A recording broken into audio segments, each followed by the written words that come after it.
Assalamualaikum warahmatullahi wabarakatuh. Waalaikumsalam warahmatullahi wabarakatuh. Baik, terima kasih anak-anak. Untuk memulai pelajaran hari ini, kita akan memulai dengan membaca doa bersama-sama. Bismillahirrahmanirrahim. Raditu billahi robba wa bil islami dina wa bi muhammadin nabiyya wa rasula. Rabbi zidna ilma warzuqna fahma. Amin ya rabbal alamin. Terima kasih.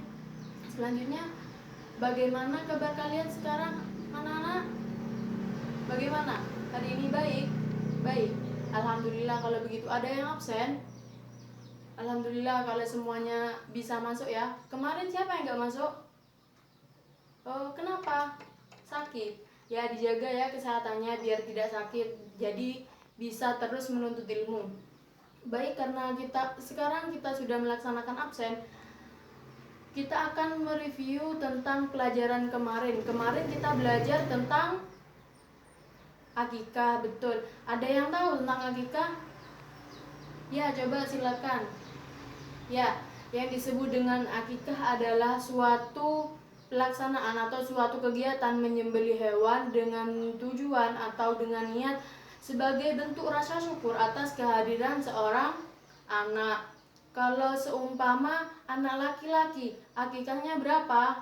Ya betul, 2 kambing. Kalau anak perempuan, 1 kambing. Jadi akikah itu dianjurkan oleh Kanjeng Nabi dilakukan pada hari ke-7 dari kelahiran seorang bayi. Baik, terima kasih karena kalian masih mengingat tentang pelajaran yang kemarin. Kemudian hari ini kita akan melanjutkan dengan pembelajaran tentang kurban. Ada yang sudah belajar tentang kurban? Baik, kalau seperti itu, kalau kalian sudah belajar, tentu kalian akan sedikit mengetahui tentang apa itu kurban. Ada yang tahu apa itu kurban? Penyembelihan hewan sebagai bentuk beribadah kepada Allah.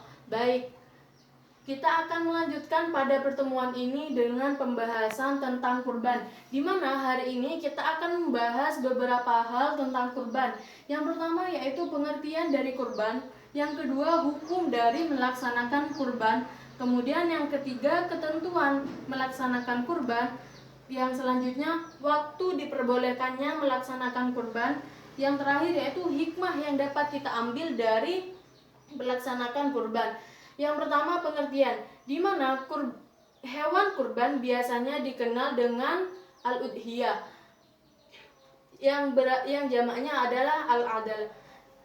Menurut bahasa, kurban itu adalah koroba, yang artinya dekat. Sedangkan secara syariat, kurban itu berarti ibadah yang dilakukan dengan menyembelih hewan atas perintah Allah dan Rasulnya agar dapat mendekatkan diri kita kepada Allah. Jadi yang dinamakan kurban adalah kita menyembelih seekor hewan dengan tujuan menyembelihnya sebagai suatu ibadah agar dapat mendekatkan kita kepada Allah. Kemudian hukum dari melaksanakan kurban itu sendiri adalah sunnah muakkad, yaitu sunnah yang sangat dianjurkan oleh agama bagi orang-orang yang mampu. Jadi mereka orang yang mampu itu diperintah untuk melakukan kurban ini. Kemudian hukum bagi orang yang mampu tapi dia tidak melaksanakan kurban, maka dia melaksanakan suatu kemakruhan karena dia sudah mampu melaksanakan kurban tetapi tidak melaksanakan kurban.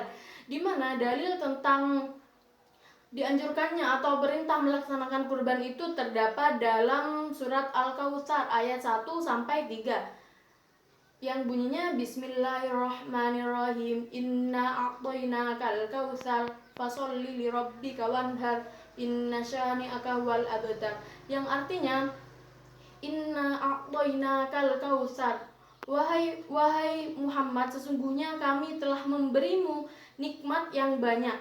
Fasholli lirabbika wanhar, maka sholatlah kamu kepada Tuhanmu, wanhar, dan berkurbanlah.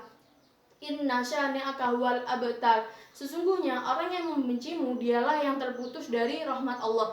Jadi perintah melaksanakan kurban ini termaktub dalam surat Al-Kautsar yang yang sangat jelas terdapat pada ayat kedua, fasholli lirabbika wanhar, dan laksanakanlah kurban. Namun perlu diingat ya, kurban ini sunnah muakkad bagi orang yang mampu. Jadi kalau orang yang tidak mampu, dia tidak apa-apa meskipun tidak melaksanakan kurban itu sendiri. Kemudian yang selanjutnya yaitu ketentuan, di mana kurban itu ada syarat-syarat atau ketentuan-ketentuan hewan yang diperbolehkan untuk dijadikan sebagai kurban. Yang pertama yaitu unta, di mana unta itu boleh digunakan untuk kurban ketika dia sudah berusia, ya betul, berusia 5 tahun. Jadi kalau unta masih berusia 3 tahun, dia itu tidak sah untuk dijadikan hewan kurban. Yang selanjutnya yaitu sapi atau kerbau yang berusia 2 tahun. Jadi apabila kurang dari 2 tahun, dia itu hewan tersebut tidak boleh digunakan untuk kurban. Tapi jika melebihi itu boleh untuk digunakan sebagai kurban. Yang kedua yaitu kambing berusia 2 tahun. Jadi kambing ini harus berusia 2 tahun. Kurang dari 2 tahun maka itu tidak diperbolehkan. Sedangkan domba atau biri-biri itu sudah berusia 1 tahun lebih atau sudah berganti gigi, maka hewan tersebut boleh digunakan untuk kurban. Jadi ada batas ketentuan hewan-hewan tentang umur-umur. Jadi mereka itu harus mencapai umur-umur tertentu sehingga diperbolehkan digunakan sebagai kurban. Dan hewan-hewan ini harus dalam keadaan sehat, tidak cacat, tidak buta, dan tidak ada kecacatan dalam tubuhnya, dalam badan hewan-hewan tersebut. Kemudian yang selanjutnya tentang waktu diperbolehkan melakukan kurban. Jadi waktunya juga ada. Kalau sebelum waktu yang sudah ditentukan atau melewati batas waktu yang sudah ditentukan tentang kurban ini, maka itu tidak lagi disebut dengan kurban. Jadi waktu diperbolehkannya melakukan kurban yaitu setelah sholat Idul Adha pada tanggal 10 Dzulhijjah dan juga hari tasyrik. Kapan hari tasyrik itu? Yaitu tanggal 11, 12, dan 13 Dzulhijjah. Jadi ketika melewati itu tidak diperbolehkan lagi. Maksudnya itu sudah tidak disebut dengan kurban. Seumpama melakukan sebelum sholat Idul Adha, maka itu tidak boleh melakukan kurban.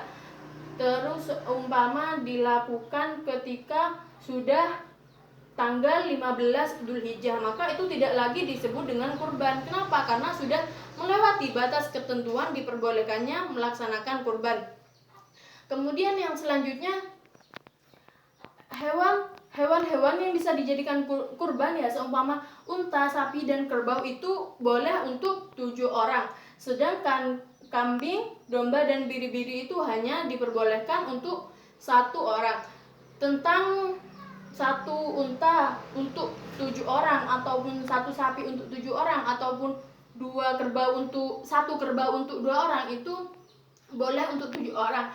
Ada hadis riwayat Ibnu Jabir yang berbunyi, An Jabir ibni Abdillah radhiyallahu anhuma qala naharna ma'a Rasulillah sallallahu alaihi wasallam ama Hudaybiyata badanata ansab'atin wal baqarata ansab'atin, rahul Bukhari wal Muslim. Yang artinya diriwayatkan oleh Jabir bin Abdullah, beliau berkata, kami pernah menyembelih hewan kurban pada tahun Hudaybiyah, yaitu 1 ekor unta untuk 7 orang dan 1 ekor sapi untuk 7 orang. Hadis riwayat Bukhari dan Muslim. Jadi hadis tersebut bisa dijadikan dalil atau landasan bahwa sesungguhnya apabila unta atau sapi dan juga kerbau itu boleh untuk 7 orang, sedangkan selain hewan tersebut tidak boleh untuk 7 orang. Jadi seperti kambing itu hanya boleh untuk 1 orang. Kemudian orang yang melakukan kurban atau melaksanakan kurban atau shahibul kurban, orang yang memiliki kurban itu boleh mengambil hewan tersebut, yaitu maksimalnya 1/3 dari hewan tersebut. Kemudian hewan ini juga dibagikan dalam keadaan masih mentah. Adapun pelaksanaan penyembelihan itu akan lebih baik jika dilakukan di tempat terbuka seperti lapangan biasanya di halaman masjid. Jadi semua orang bisa menyaksikan tentang hewan tersebut, tentang penyembelihan hewan kurban tersebut. Kemudian tentu dengan melaksanakan kurban itu akan memberikan hikmah atau manfaat kepada diri kita sendiri maupun juga orang lain. Jadi kurban ini memiliki hikmah. Yang pertama yaitu menghidupkan sunnah, terutama sunnah Nabi. Jadi melaksanakan kurban itu termasuk juga sunnah, terutama sunnah Nabi Ibrahim, di mana awal mulanya dilaksanakan kurban yaitu adalah Nabi Ibrahim, di mana pada ceritanya yaitu Nabi Ibrahim akan membunuh putranya yaitu Nabi Ismail, yang kemudian oleh Allah diganti dengan seekor hewan, yang kemudian disitulah menjadi awal mula dianjurkannya melakukan kurban. Kemudian yang selanjutnya mendekatkan diri kepada Allah. Jadi melaksanakan kurban itu juga suatu bentuk takarrub atau mendekatkan diri kepada Allah. Jadi juga sebagai bentuk rasa syukur, terima kasih atas segala nikmat yang telah Allah berikan kepada kita ketika selama kita hidup di dunia ini. Juga yang kedua, yang nomor 3 yaitu menghidupkan makna takbir yang sudah dikumandangkan pada malam. Maksudnya sebelum sholat Idul Adha kan sebelumnya malam tanggal 10 Dzulhijjah atau tanggal 9 Dzulhijjah, biasanya setelah maghrib kan itu sudah dikumandangkan takbir. Kemudian yang selanjutnya menumbuhkan sikap dermawan. Jadi dengan kita berbagi kepada sesama umat muslim, jadi itu akan menimbulkan rasa dermawan. Jadi mau berbagi kebahagiaan kita, mau membagi nikmat kita kepada orang lain. Yang selanjutnya yaitu peduli kepada sesama. Ini juga merupakan bentuk kepedulian kepada sesama manusia. Jadi kita juga membagi ketika orang-orang biasanya orang-orang yang tidak mampu, mereka kan jarang makan daging, tapi ketika kita melaksanakan kurban, ketika kita mau untuk membagi daging tersebut, maka mereka akan bisa merasakan nikmatnya daging itu seperti apa, yang mereka sendiri jarang bisa mengkonsumsinya. Kemudian yang terakhir yaitu mendidik untuk membunuh sifat kebinatangan. Jadi membunuh sifat kebinatangan, apa yang termasuk sifat kebinatangan? Jadi seperti tomak, rakus, ingin menang sendiri, sewenang-wenang kepada orang lain. Jadi kan kalau seumpama kurban kita mau untuk membagi kepada orang lain, mau membagi nikmat kita kepada orang lain. Jadi kan nanti akan sedikit banyaknya akan menghilangkan rasa tomak atau rakus untuk bisa mengambilnya sendiri. Jadi nanti kan dibagi-bagi.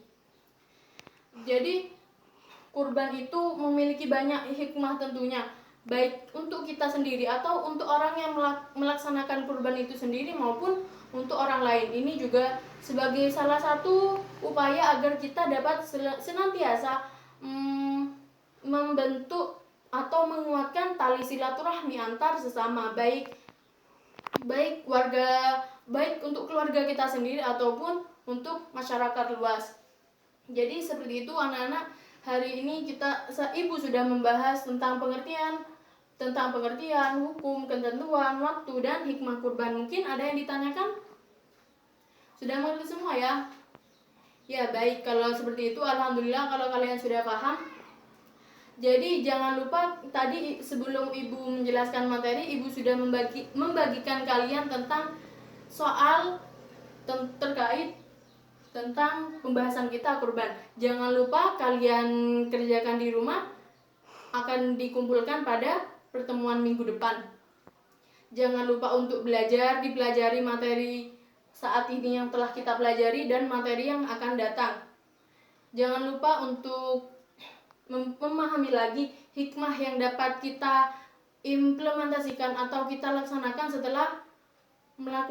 setelah kita belajar tentang kurban.